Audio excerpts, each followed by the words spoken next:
బేబీస్‌కి solid start చేయగానే ఏం పెట్టాలి అనే టెన్షన్ ఉంటుంది కదా! సో, అలాంటిది ఈరోజు నేను మీకు ఒక ఈజీ రెసిపీ చెప్పబోతున్నాను. It's a homemade Cerelac. So, let's start. దీనికోసం మనం 1 కప్ మకానా తీసుకొని డ్రై రోస్ట్ చేయాలి బాగా.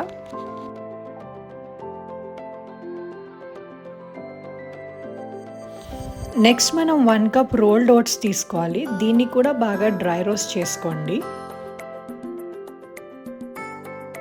నెక్స్ట్ 1 కప్ పోహా తీసుకోవాలి. దీన్ని కూడా బాగా డ్రై రోస్ట్ చేసుకోండి. Next half కప్లోకి badam and kaju mix చేసి దాన్ని బాగా డ్రై రోస్ట్ చేసుకోండి. మనం డ్రై రోస్ట్ చేసిన ఇంగ్రీడియంట్స్ అన్ని బాగా కూల్ అయ్యే వరకు పక్కన పెట్టుకోండి.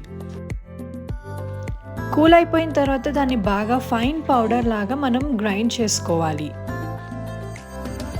మనం గ్రైండ్ చేసిన తర్వాత కూడా అందులో కొన్ని పార్టికల్స్ అనేవి పెద్ద పెద్దగా మిగిలిపోతాయి. దానికోసం మనం మెష్‌లో ఇలా సీవ్ చేసుకుంటే మంచిది.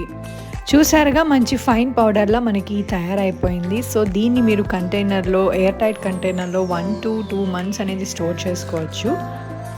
మనం తయారు చేసుకున్న ఈ రెసిపీని ఎలా ప్రిపేర్ చేసుకోవాలో పార్ట్ 2లో చూపిస్తాను. అప్పటి వరకు stay tuned into my channel. Thank you so much for watching my video. Consider subscribing. See you in the next video. Bye.